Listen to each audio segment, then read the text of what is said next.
알면 알수록 좋다. 놀고 먹으면서도 지적이고 싶은 욕심쟁이 당신을 위한 잡식 팟캐스트 지지익선 지금 시작합니다. 고고싱. 안녕하세요. 안녕하세요. 안느입니다. 김범래입니다. 엔서입니다. 후원을 먼저 읽고 시작하도록 하겠습니다. 팟빵 1회 90년생이 온다에 W 마운틴님이 1,000원. 5회 부자 되는 법에 W 마운틴님이 1,000원. ADHD 편에 이장관 부산 감독 기원님이 1,000원. 대통령 인수인계 2편에 이장관 부산 감독 기원님이 1,000원. 나르시스트 편에 이장관 부산 감독 기원님이 1,000원 후원해주셨습니다. 그리고 마지막으로 계좌 후원까지 허니마망님. 허니마망 K 아닌가 원래? 맞아요. 네, 맞아요. 허니마망 K님 2만원. 와. 왜 갑자기 해주셨을까? 아시는 분 계세요? 아, 댓글 달아주셨던 것 같은데. 이거 관련해서? 아니면 그냥? 그, 후원 관련해선 말고, 오랜만에 세 번째 정주행 하신다고. 어머. 세 번째 정주행이요? 번이요? 아이고. 근데. 약간 인생에 재밌는 게 많이 없으셔서 우리를 찾으셨던 거 아닌가. 아, 근데 지금 어차피 댓글 읽을 거잖아요. 네네. 그 허니와만 K님께서 이렇게 세 번째 정주행 하셨다고 말씀하셨고, 그 말씀을 하셨어요. 지지익선의 최고 케미의 시기는 안느, 범래, 앤서, 똘기가 워크숍을 다녀온 이후였던 것 같다. 저도 그렇게 생각합니다. 근데 참 세상이 빠른 게 그게 벌써 1년 전이 됐어요. 그니까. 진짜. 그게 21년 5월 초에 맞아요. 저희가 이제 처음이자 마지막이네요, 아직도. 예, 워크숍을 갔다 왔었는데, 그때가 이제 분위기가 제일 좋았던 것 같다. 이제 그런 말씀을 해주셨습니다. 그게 ADHD 때인가? 아닌데? ADHD 이제 최근 에피소드에 댓글을 달아주신 거고, 예. 그리고 또 세 번이나 정주행 감사합니다. 더 기분이 더 좋았던 게 외도를 하려고 하셨대요. 지지익선에서. 외도? 다른 네, 팟캐스트로. 다른 팟캐스트로. 근데 음. 지지익선만큼 패널이 다 같이 컨텐츠랑 언변이랑 퀄리티가 좋은 채널이 없었다. 아, 진짜 제일 기분 좋다. 야. 너무 감사한 댓글이었습니다. 네. 햄 두개더님이 댓글에서 5회 부자 되는 법에 약간 이게 엄청 초반 에피소드잖아요. 네네. 안느님, 범래님은 지금과 다르게 장난기 없고 조심스러움이 느껴지는 약간 데뷔 10년차 위험 오디오 버전 같다. 이렇게 말씀해 주셨는데 제가 이따 수다 떠는 시간에도 또 말씀드릴 거지만 제가 또 오랜만에 옛날 에피소드를 하나 들어봤어요. 다 죽어가는 목소리로 하잖아요. 옛날 거에서는. 맞아요. 아니 근데 그랬나? 완전 옛날은 아니고 앤서님 초창기. 아, 그래요? 제가 지직서 에피소드 안 들은 지 한 1년 넘어가거든요. 네네네. 근데 오랜만에 좀 들어봤는데 또 그거에 대한 감상이 비슷해가지고 이따 또 공유해드리도록 하겠습니다. 댓글 감사합니다. 네. 리리님께서도 정주행은 다 했습니다. 증멜루요. 4에서 5개월 정도 걸린 것 같네요. 야. 네, 이렇게 댓글을 달아주시는 분들이 꽤 계신데 너무 감사합니다. 예. 저는 최근에 그 유튜브 댓글에 제일 좋았던 게 있거든요. 그 나르시시스트 댓글에 김태기 님이 애나 선정이 딸이에요. 아. 이거 드립 이해하시는 분 있나요? 그 되게 유명한 그 장면 아니에요? 아침 맞아요. 드라마. 예. 너무 재밌어가지고 이거 그냥 캡처해두고 계속 보려고요. 그리고 하나만 더 읽어보면 이제 오반감님께서도 이제 팟빵을 통해서 정주행 하시면서 이제 댓글을 많이 남겨주시고 정말 많이 계신데 남겨주시더라고요. 미니 지지익선 중에 7대 불가사의라는 편이 있습니다. 그 네이버 메인에 갔던 그럼요. 굉장히 잘 됐던 에피소드죠. 주니버에 올라갔던 거 아닌가? 맞아요, 주니버. 주니버가 아니고요. 네이버 메인 스쿨잼. 오케이. 거기에 올라갔던 유일무이한 에피소드거든요. 그래서 7대 불가사의가 7대도 아니고 불가사의도 아닌. 네, 이제 수다를 좀 떨어볼까요? 되게 오랜만에 잡소리 좀 해볼까봐요. 네, 맞아요. 저희가- 제가 네. 최근에 어젠가? 100 편을 제가 오랜만에 들어봤어요. 오. 재밌었지. 근데 진짜 생각보다 진짜 재밌고 그래요. 진짜 재밌더라고. 그때 안느님 폼이 와, 최대로 깜짝 올라와서 안느가 혹시 천재가 아닌가 진짜 재밌더라고. 그런 아니, 소문이 돌았었죠. 근데 내용은 재밌었는데 저는 오히려 들으면서 이렇게 말을 왜 이렇게 못하지? 이런 생각도 많이 들었고. 본인이? 네. 그리고 호흡도 좀 느리고. 그리고 저랑 앤서님 그때 완전 초창기죠. 그쵸. 들어오고 얼마 안 됐을 때죠. 앤서님이 목소리가 약간 높고 아. 그 초보 티가 있어. 네네. 막 약간 긴장해서 네. 좀 하이톤으로. 네. 저는 그때가 초창기가 아님에도 불구하고 약간 목소리에 그 귀여운 척이 좀 묻어나는 거예요. 그러니까 예를 들면 지금 안녕하세요 안입니다 이렇게 하면 되는데 안녕하세요 안입니다 약간 이렇게 뭔지 알겠다. 높아져가지고 나 그 듣기가 너무 싫은 거예요 듣는데. 그 똘기님이 옛날에 약간 친누나가 밖에서 하는 거 듣는 느낌이다 이렇게 했는데 뭔 느낌인지 알 것 같아요. 너무 알겠더라고. 그래서 진짜 듣기 싫은데 이걸 다 듣고 계셨단 말이야? 막 이런 생각이 들었어요. 그때 마지막에 제가 막 그런 얘기도 했죠. 안느가 했던 에피소드 중에 역대 최고의 에피소드인 것 같다. 막 극찬을 했었는데 아직도 역대 최고인 것 같아서 좀 아쉽긴 하지만 아직 갱신이 안 됐다. 갱신이 과연 될까? 오늘 주제 제가 공유 드렸죠? 네, 청와대. 청와대인데 청와대. 제가 부제도 지어놨어요. 국민의 품으로 오기까지. 너무 잘 짓지 않았어요? 국민의 품으로가 아니라 오기까지. 붙여버렸지 내가. 너무 혹시 멋있어. 정부에서 나오신 분인가요? 아, 혹시 네, 용산에서 문재인 전 정부에서 일하다 온 최측근입니다. 네. 제가 그 청와대 국민의 품으로 팜플렛도 제작했고요. 아, 예. 장난이고 청와대 국민의 품으로라는 이름으로 청와대가 개방되었지 않습니까? 네. 5월 네네. 10일에 개방이 되었는데 다녀오신 분 계세요? 안 갔습니다. 안느님이 다녀오셨죠? 네. 아무도 안 갔어요? 네네. 아, 저는 신청은 했었는데 탈락했었어요. 아 이게 어렵죠. 네, 추첨제였잖아요. 맞아. 아무도 안 가셨구나. 혹시 문재인 정부를 싫어하셨었나요? 아니, 전혀 아니에요. 그런 건 아니죠? 네. 근데 별로 저는 가보고 싶다는 생각이 들었는데 좀 기성세대 저희보다 좀 더 나이가 있으신 분들이 생각하는 청와대 이미지가 좀 저랑 다른 것 같더라고요. 그러니까 굉장히 뭔가 권력의 중심이고 막 강하고 아무나 못 들어가고 약간 그런 느낌이 있어서 진짜 특히 이제 이렇게 후기들을 보면 부모님이 너무 가고 싶어 하셔서 모시고 갔다 왔다 이런 관광. 네, 그런 게 많은데 저한테는 청와대가 별로 그런 이미지는 아니어서 그냥 와 이거 확실히 다른가 봐. 나중에 우리 가면 세대가. 그렇죠. 나중에 가야지 뭐 굳이 뭐 열렸을 때 그렇게 막 러시아듯이 갈 필요가 있나라는 생각을 좀 전 했던 것 같아요. 맞아요. 우리 때 정부들이 좀 소통을 잘 했었나 보다. 우리가 젊었을 지금 젊죠? 그러니까 우리가 청년인 성인이 지금, 된 이후로 이쯤에 정부들이 좀 잘 했나 보다라는 생각이 좀 드네요. 말씀하신 대로 가면은 한 8할 정도가 어르신들입니다. 기성세대라는 말도 조금 맞나 싶을 정도로 정말 어르신들. 할머니, 할아버지들이 굉장히 많으세요. 장년층. 장년층이면 몇 살이죠? 60대 이상? 네.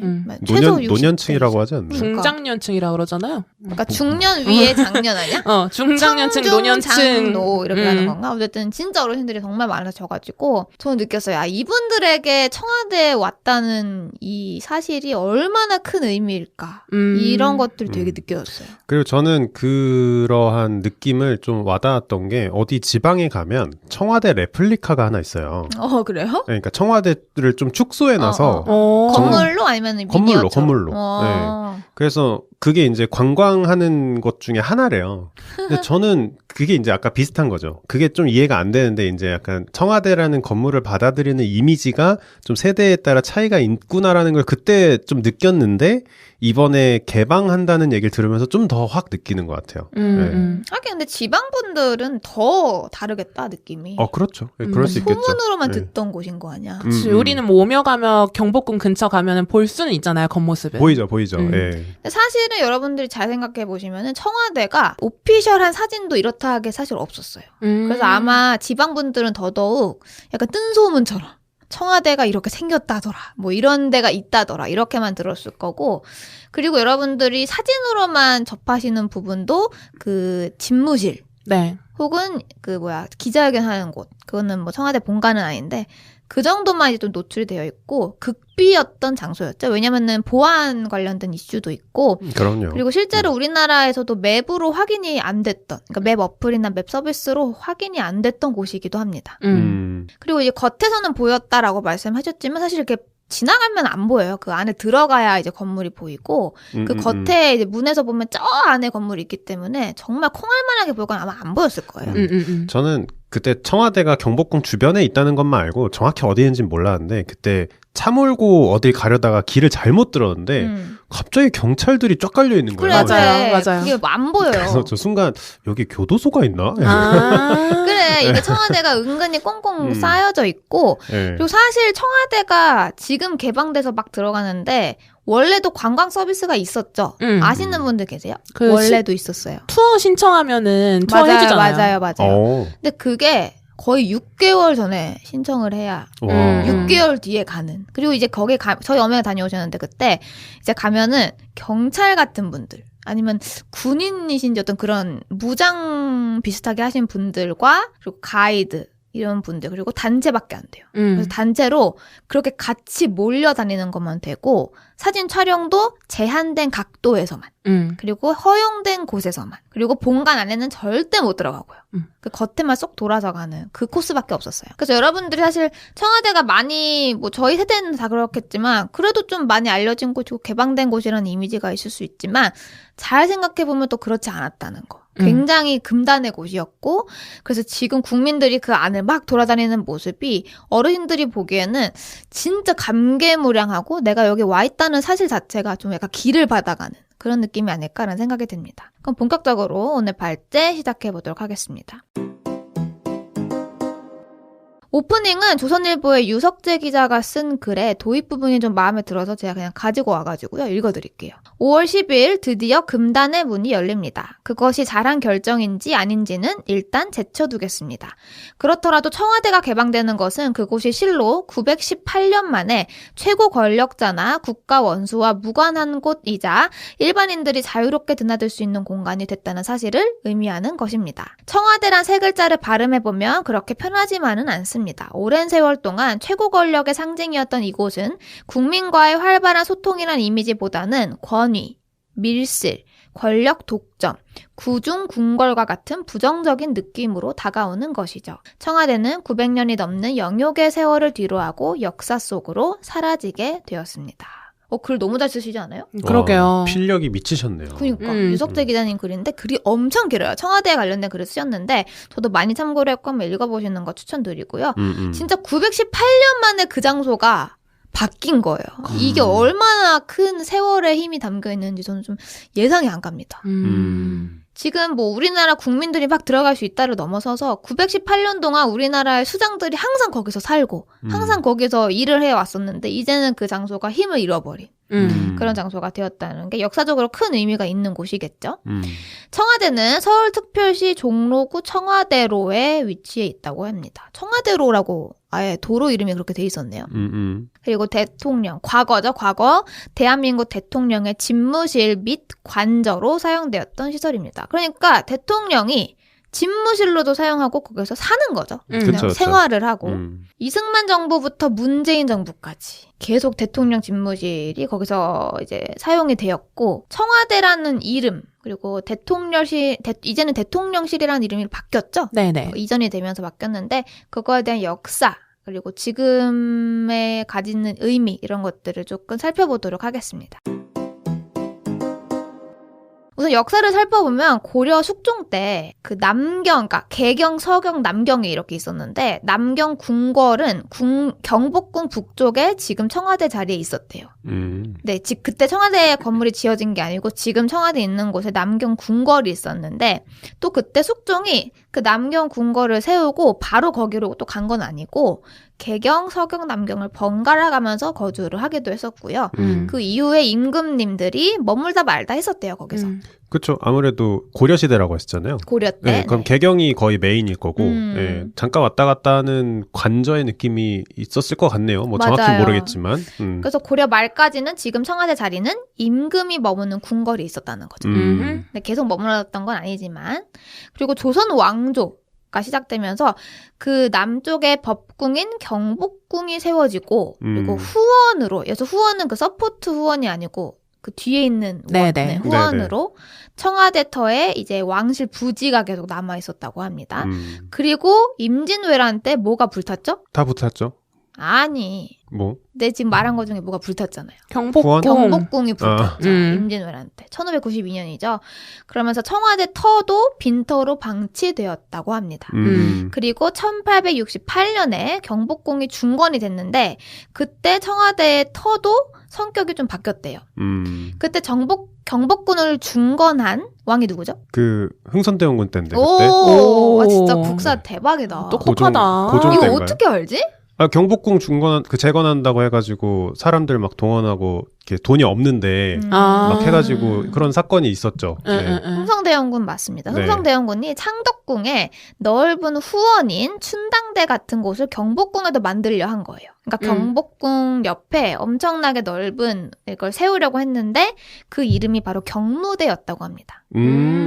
경무대. 그러니까 경복궁의 후원의 이름이 경무대였던 거예요. 네. 그 장소가 지금 청와대가 있는 그쪽 그 부지인 거죠. 그래서 창덕궁 후원처럼 옛날에는 경치가 수려한 정원도 있고 계곡도 있었다고 합니다. 그러다가 1910년에 다 없어졌죠. 1910년 일제가 강제합병을 하고 나서 경복궁이 막 훼손이 됐죠. 네. 그래서 뭐 여기저기 철거도 되고 막 이랬는데 청와대 자리에 있던 경복궁 건물도 철거가 되고 그 자리에 일제가 뭘 세웠죠? 조선 총독부? 조선 총독 관저를 세웁니다. 네네. 개빡치죠. 나 이거 읽기만 해도 너무 화가 나. 그때 광화문 위치에도 막 뭐 짓고 막 그러지 않았나요? 거의 개판을 내놨을걸요? 그 주변을. 그치, 우리 거 다 숙대밭 만들고. 화나시면 그거 폭파하는 영상 보십시오. 아, 김영삼 네, 대통령 맞아요. 시절에. 네. 맞아요. 근데 네. 막 그런 소리 있잖아요. 일본이 아니 우리가 가져가겠다. 맞아요. 우리가 철거해가겠다 했는데 아 됐다 꺼져라 라고 바로 발사했다는. 다 부셔놓고 이거라도 자, 증상교 개통 종교인 보청교 본당에 화려한 청기화를 가져와서 지붕을 만들었다고 합니다. 아까 조선 총독 관저부터 청기화가 사용돼서 세워졌던 거예요. 그래서 총독 관저는 뭐 여기저기 왔다 갔다 했는데 1939년에 결국에는 지금 청와대 자리에 신축되었다고 합니다. 그리고 나서 광복하고 나서 이제 미국이 들어오잖아요. 미군정 사령관이라고 하는데 미군정 사령관 관저로 그 건물이 그대로 사용돼요. 그래서 그러니까 조선 총독의 집을 미국에서 온 사령관이 그대로 사용하면서 우리나라에 주둔을 했던 건데 뭐 지금 생각해보면 좀 그림이 별로죠. 그쵸. 우리를 지배하던 그곳에 그대로 있었던 거니까. 그러다가 이제 광복을 하죠. 우리나라가 광복을 하고 1948년 누구죠? 대통령? 1948년. 이제 광복 처음에 이후. 이승만. 맞아요. 와. 왜냐하면 초대 다 대통령이니까. 아니, 초대니까. 몰랐잖아. 대답 못했잖아. 아니, 앤서니 대답 못했잖아. 아니 생각하고 있었는데 먼저 대답한 거예요. 생각은 나도 했겠다. 어쨌든 이승만 전 대통령이 제가 아까 말씀드렸던 그 조선 총독 관저로 세워졌던 그 건물 있죠. 그 건물을 대통령 집무실로 이용하기 시작했습니다. 이게 시초인 거예요. 그래서 지금의 그 건물이 대통령 집무실로 이용된 게 시초가 바로 이승만 전 대통령이었다. 그러면 그 청기화를 사용한 그 건물을 그대로 쓴 거예요? 그대로. 경무대라는 이름으로 계속? 그래서 이때 당시에 이름이 경무대로 네. 불린, 아니, 근데 잘 생각해 보셔야 되는 게 경무대는 원래 경복궁 후원의 이름이었고, 네. 근데 그 터에 지어진 건물이니까, 그럼 우리 이거 경무대라 부르자. 이렇게 해서 부르게 된 거예요. 그래서 다시 지금부터는 그 청와대라는 건물이 경무대라는 건물로 불리게 됩니다. 네. 그래서 경무대라고 불린 거는 48년부터예요. 약간 종로에 있는 큰 타워를 종로타워라고 부르는 거랑 비슷하군요. 비슷해요. 네. 비슷해요. 그래서 이 경무대의 뜻을 조금만 좀 풀이를 해보면 경무대의 경은 경복궁의 경이고요. 그리고 경복궁의 북문, 혹시 이것도 알려나? 경복궁의 문? 북문. 모르죠. 광화문 말고는 모르지. 경복궁의 북문의 이름이 신무문인데 네. 거기에 물을 따서 가져온 게 아니냐라는 썰이 정설입니다. 그리고 이제 김원종 고려대 한문학과 명예교수가 경무라는 것은 조선시대 사람들 시호로 많이 쓰였던 단어이고 큰 계책으로 나라의 난리를 진압한다라는 뜻이 있다라고 설명을 했더라고요. 그래서 이렇게 경무대라는 이름으로 그 건물이 사용이 되게 되고 대한민국을 지배하는 대통령이 이어서 사용하게 됐는데 이렇게 잘 생각해보면은 거기에 대통령이 들어가서 일을 한다라는 게 그림이 진짜 너무 없잖아요. 그쵸. 너무 없어 보이지 않아? 우리나라를 정말 괴롭히던 일제가 앉아있던 자리에 그대로 앉아서. 근데 이제 그때 당시 우리나라는 신생국이고 대통령 관저를 새로 지을 여유가 없었을 거라고 추측이 돼요. 그냥 인프라가 부족하다 보니까 어쩔 수 없이 그런 그림이 나왔다. 돈도 없고 뭐 세울 여력도 없고.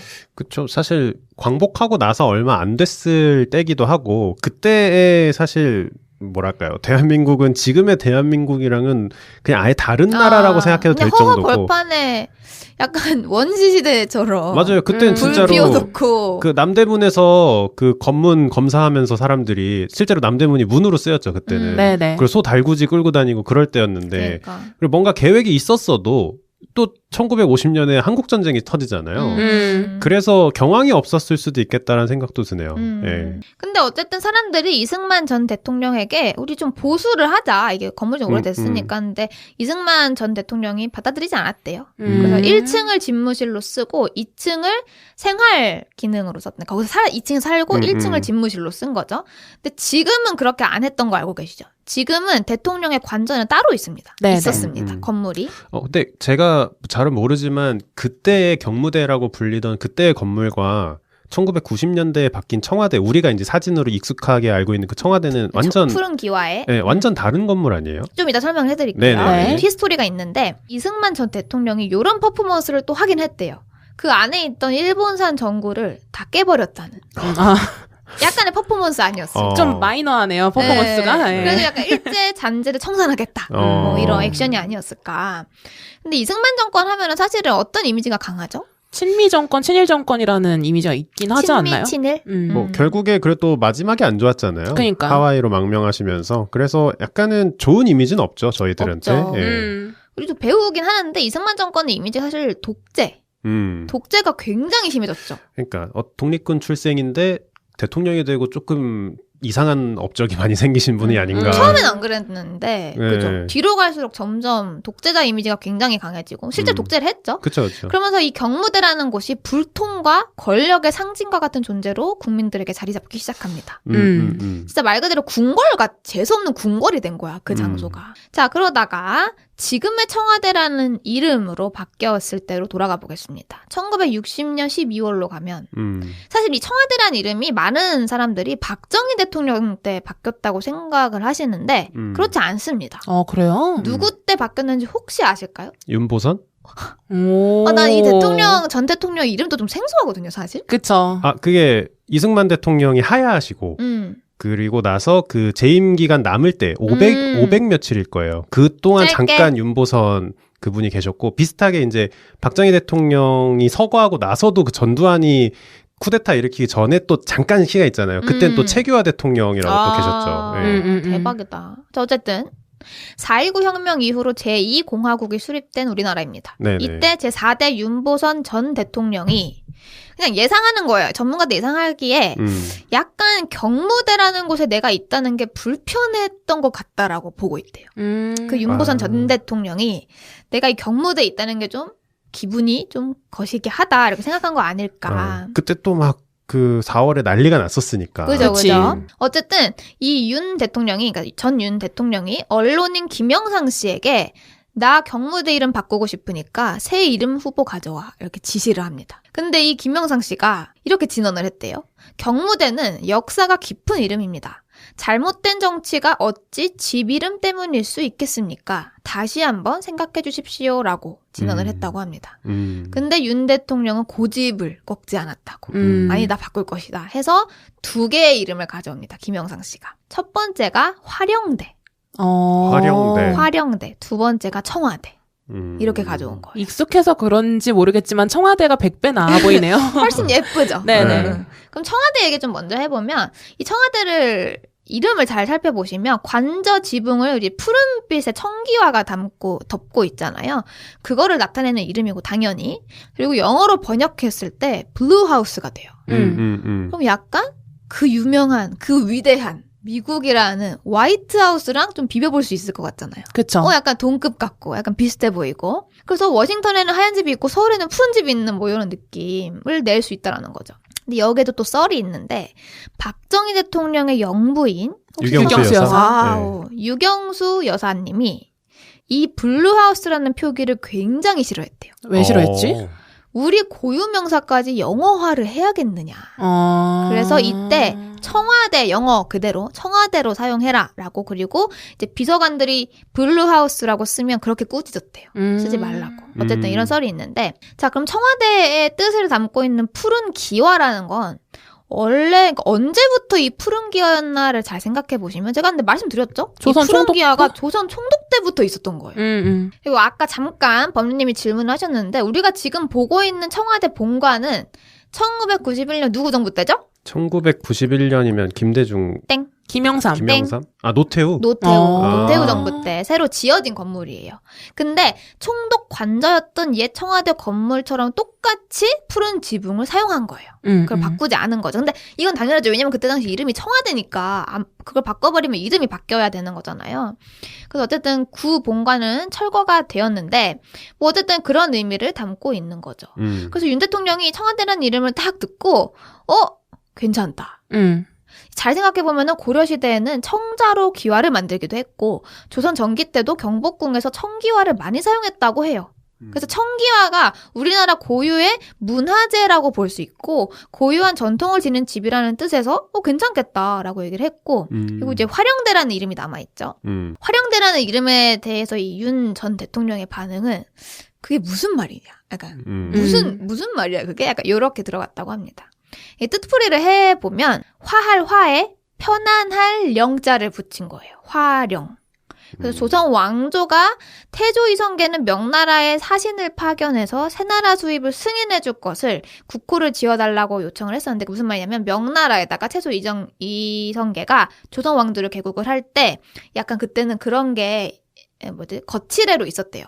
주변 나라들에게 허락을 받는 거야. 우리 이 나라 세울 거니까 허락해 주시고 우리 이 나라 세울 건데 국호 하나만 달라.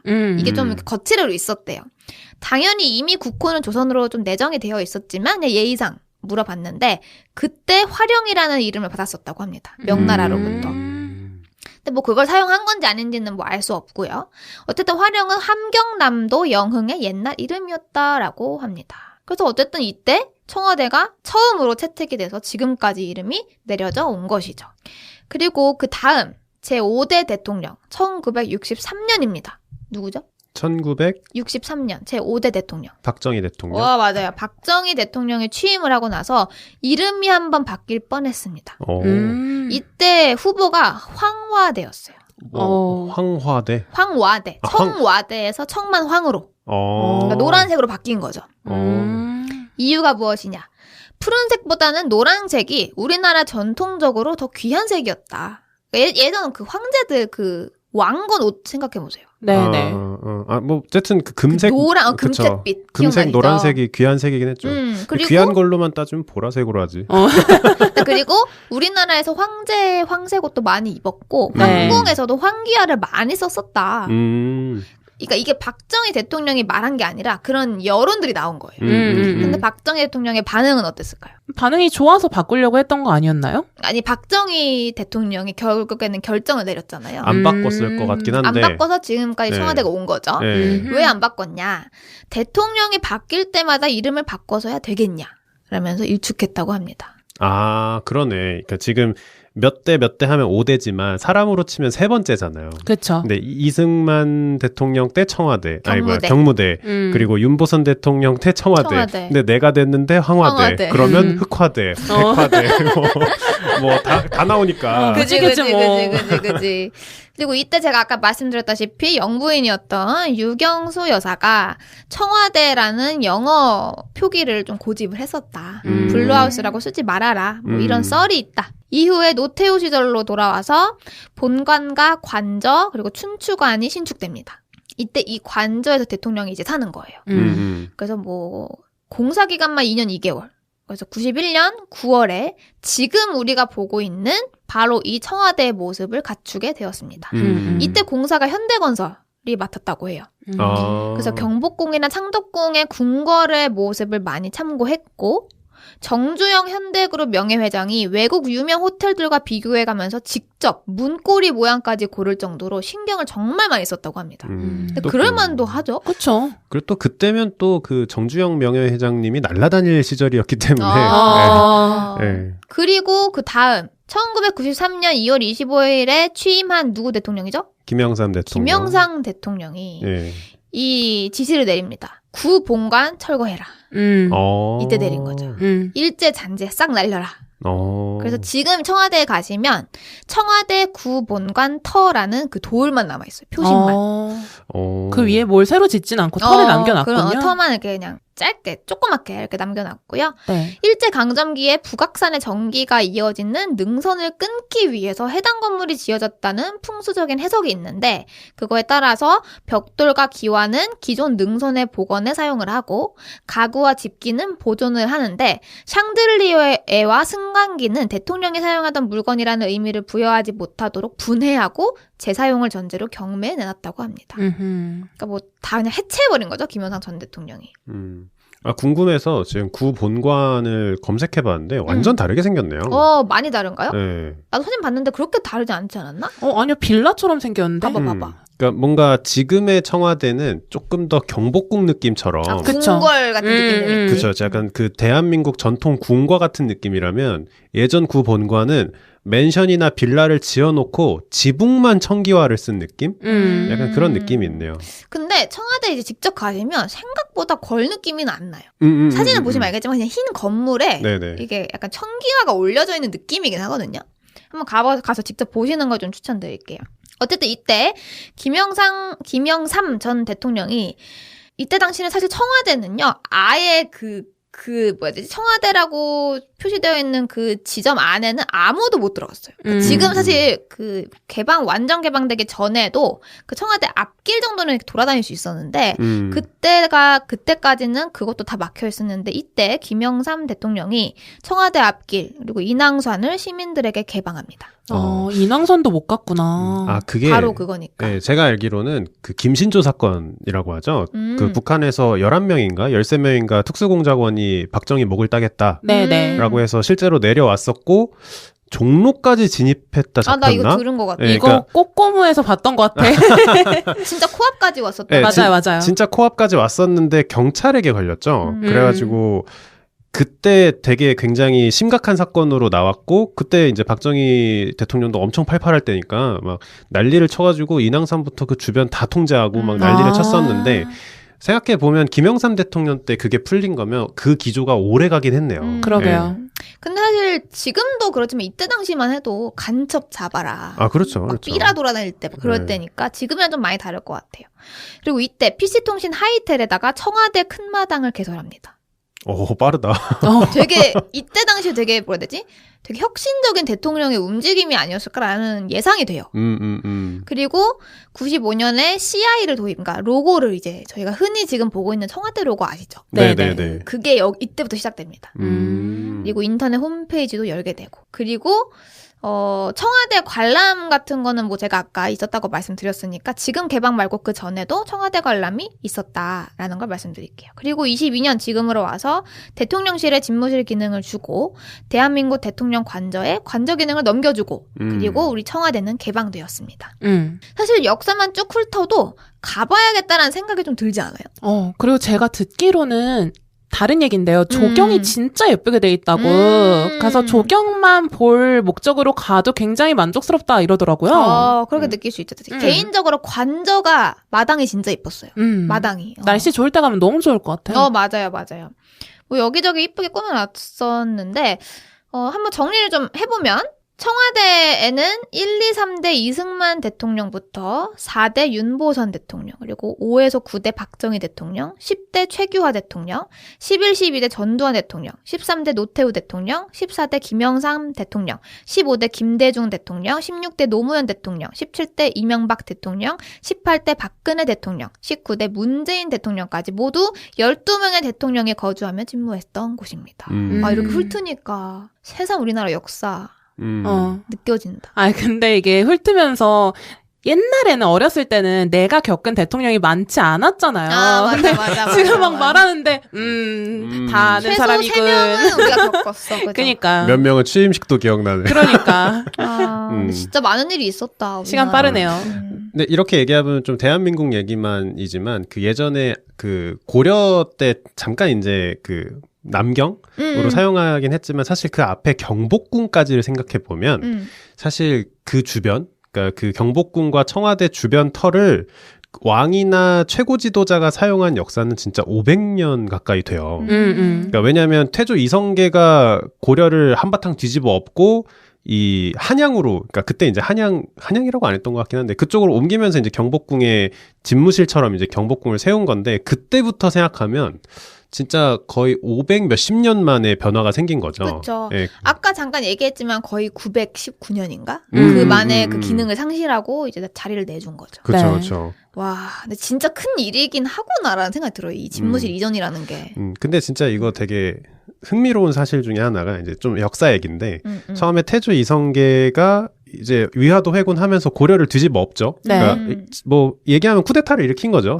그 군사 쿠데타를 일으켜서 나라를 뒤집어 엎고 이제 개경을 떠나서 어딘가에 이제 터를 잡아야 될 텐데 왕이 거처하는 곳을 궁을 잡아야 되는데 그거를 종교의 힘을 빌려서 잡아요. 그러니까 진짜 신기한 게 그 고려 시대 말기에 이제 약간 뭐라고 할까요? 실학이라고 할까요? 좀 종교를 좀 멀리하고 이제 실학을 좋아하는 사람들끼리 모여서 이성계를 밀기 시작하거든요. 그렇죠. 네, 그래서 그 옆에서 도와주던 정도전도 그렇고 다 이제 약간 실학 쪽인 사람들인데 경복궁 위치를 정할 땐 종교의 힘을 빌려요. 근데 그 마음 뭔지 좀 알 것 같기도 해요. 그래서 이게 썰인지 진짜인지는 저도 긴가민가한데 무학대사라는 분이 그 경복궁 터를 지칭을 해주거든요. 네네. 저기다 지으면 된다. 뭐 뒤에는 산이 있고 앞에는 강이 흐르고 뭐가 어떻고 저떻고 하는데 그걸 정도전이 그렇게 싫어했대요. 아니 우리랑 짬짬짬이해서 회군부터 쿠데타까지 다 했는데 왜 왕이 거쳐야 할 가장 중요한 조선의 처음의 시작을 무학대사가 정하냐. 뭐 그런 썰이 있다고 하는데 이제 그게 이제 몇백 년 만에 그 무학대사의 점지가 이제 끝난 거죠. 종교의 힘을 빌렸다라는 그런 소문들이 옛날부터 이렇게 이어져 오고 있는 거네요. 신기하다. 근데 약간 우리나라는 원래 좀 풍수지리를 믿는 나라잖아요. 그쵸. 그래서 그때 당시 정했을 때도 뭐 종교라고 얘기를 했지만 뭐 풍수지리학적으로도 생각을 해보면 터가 너무 좋고. 근데 이게 해외 사람들이 생각하면 웃긴 거다? 기운이 좋다라는 말 자체가 사이비 같잖아. 근데 원래 앞에 강이 있고 뒤에 산이 있어야지 좋거든요. 그죠. 단순히 살기 좋은 게 이어지다 보니까 이런 데 사는 사람들이 잘 살더라 해서 풍수지리가 굳혀진 걸 수도 있잖아요. 그렇죠. 약간 사주풀이 같은 느낌 아니겠어? 옛날에 빅데이터들을 모아가지고. 근데 이제 해외 사람들이 보면은 기운이 좋다는 이유로 저기에 간다고. 그러니까 이렇게 볼 수도 있지. 뭐 어쨌든 청와대는요. 지금 잠깐 얘기를 해보면 국방부 국가중요시설 당연하겠죠? 이었고요. 방호훈련에 따른 각급의 국가중요시설이었다고 합니다. 그러니까 가나다급이 있었겠죠? 그중에 당연하게도 맨 첫 번째 올라왔던 정말 우리나라에서 중요한 곳이었어요. 근데 뭐 지금은 이제 검색 가능하게 다 되었지만 예전에는 포털 사이트의 지도에는 나타나지 않았다고 합니다. 그래서 여러분들 생각보다 청와대에 오피셜 사진도 없어요.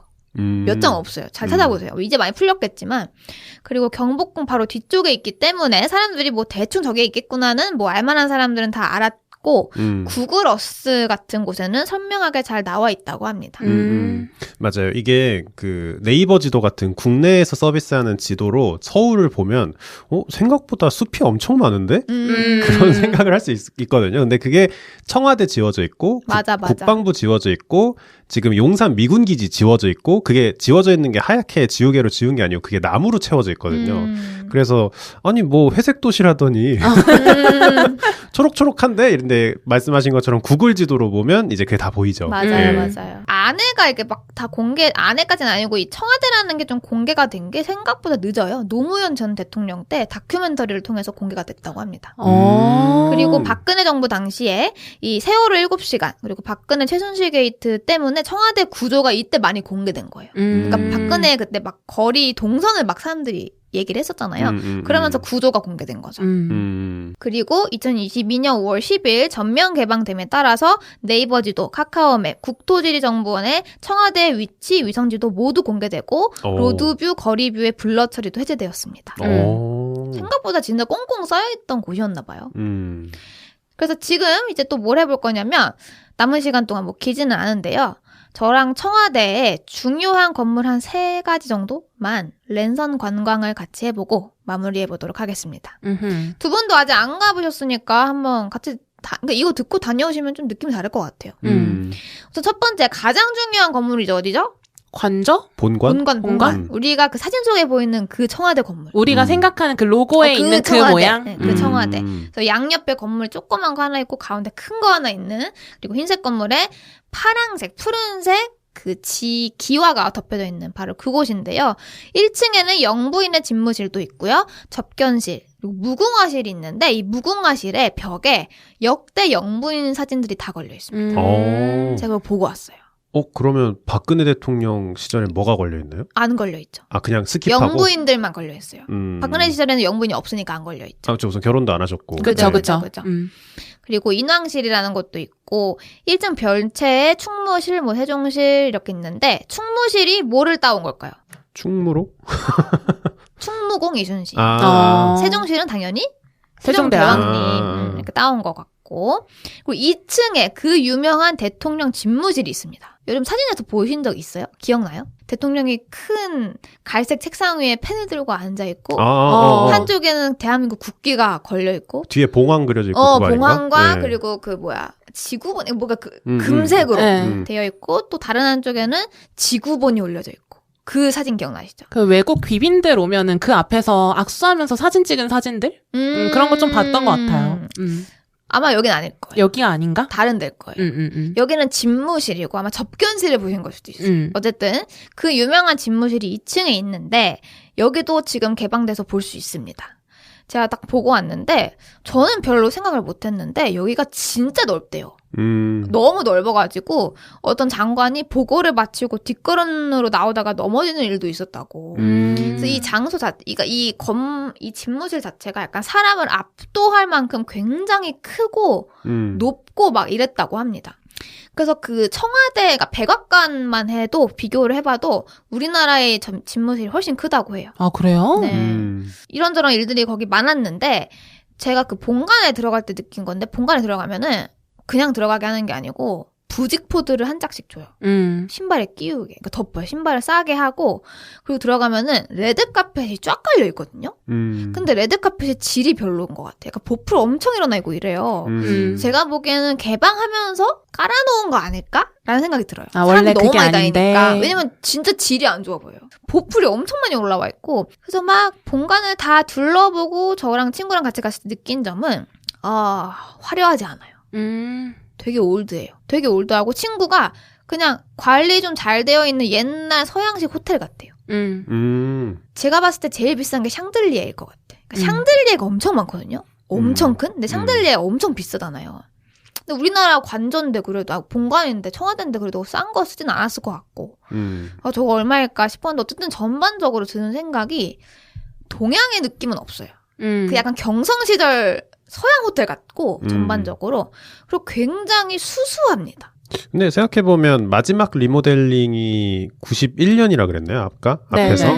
그렇게 생각해보면 이미 30년이 지난 거니까 그 시대의 최고로 그 시대의 당대 최강의 유행으로 지어놨어도 사실 지금 보기엔 조금 올드해 보일 수는 있겠네요. 맞아요. 네. 올드한 건 올드하고 되게 소소해 그러니까 고풍스럽긴 해요.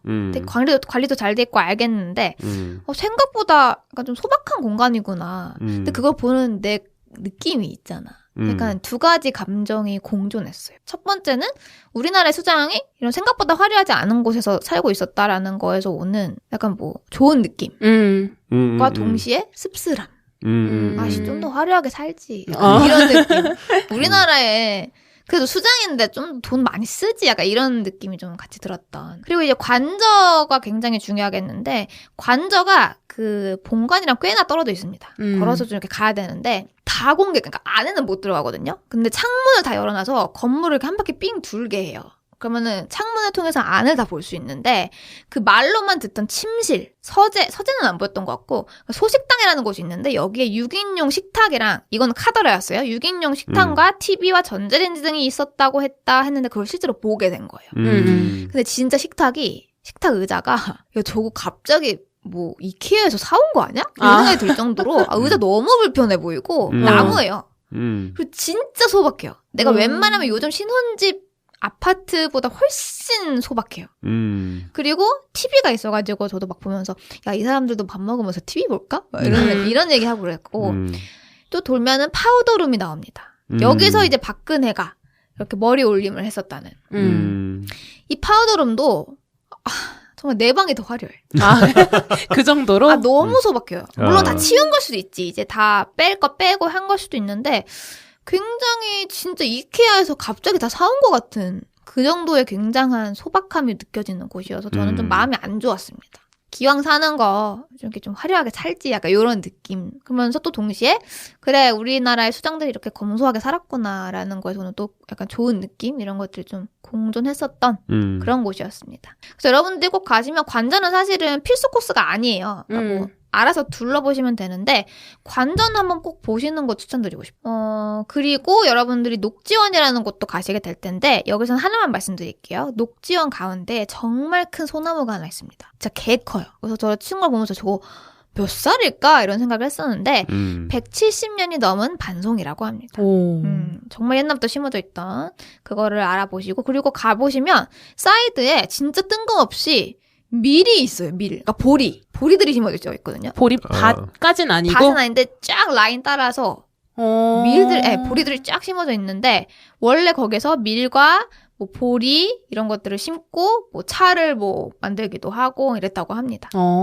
그리고 뭐 이런저런 곳들이 있어서 여러분들이 원하시는 대로 방문을 하시면 될 것 같고 그 안까지 직접 들어가서 구경할 수 있었던 곳은 사실 저는 본관만이었던 것 같고 나머지는 그냥 겉에서 좀 안을 쳐다보는 정도? 춘추관도 개방이 되진 않았어요. 춘추관은 근데 사실은 여러분들이 그 언론사의 기자회견으로 사진으로 많이 보셨을 것 같고 뭐 이렇게 여러분들이 구경을 할 수 있을 것 같습니다. 제가 오늘 준비한 내용은 여기까지인데 여러분들이 꼭 오늘 방송 들으시고 청와대 개방을 아직 못 누려보신 분들이라면은 이제 어르신분들 데리고 꼭 다녀오시는 걸 추천드리고 효도관광지로 이만한 곳이 없겠다라는 생각이 들어요. 저도 저희 할머니가 조금만 더 젊으셨으면 데려 모시고 갔고 싶다라는 생각이 좀 들 정도로 가서 우리나라의 좀 역사들을 좀 느끼고 오시면 어떨까라는 생각이 듭니다. 재밌네요. 이게 날씨 좀 좋아지면은 가을에 한번 가보면 좋겠다 그런 생각 듭니다. 네, 저도 경복궁은 종종 갔었거든요. 그렇죠. 네, 경복궁은 한 2-3번 가본 것 같은데 청와대는 그러네요. 왜 가고 싶다는 생각이 잘 안 드는지 모르겠는데. 갈 수 없었으니까. 아무래도 안 열려 있었으니까. 갈 수가 없으니. 네, 이번에 열렸으니까 한번 가봐야겠다는 생각이 좀 드는 에피소드였고 갑자기 또 엉뚱한 생각이 난 게 지금 또 청와대를 두고 지금 뭐 900년이라고 말씀하셨는데 그런 세월을 같이 했던 그 터를 두고 이제 한나라의 수장이 다른 위치에 있는 거에 대해서 반대하는 사람이 이제 다시 돌아가는 거에 대한 얘기가 또 하고 있잖아요. 근데 갑자기 그럼 다시 돌아가면 네이버 지도에서는 다시 블라인드 처리가 되나? 이미 다 알고 있는데 다시 블라인드 처리를 하려나? 막 그런 엉뚱한 생각도 들긴 하는데 그만큼 이제 한나라의 수장이 옛날엔 또 왕이었겠죠. 어디로 옮겨가느냐에 따라 이렇게 역사가 생긴다는 것도 참 흥미로운 사실이었던 것 같습니다. 네, 들어주셔서 감사합니다. 감사합니다. 감사합니다.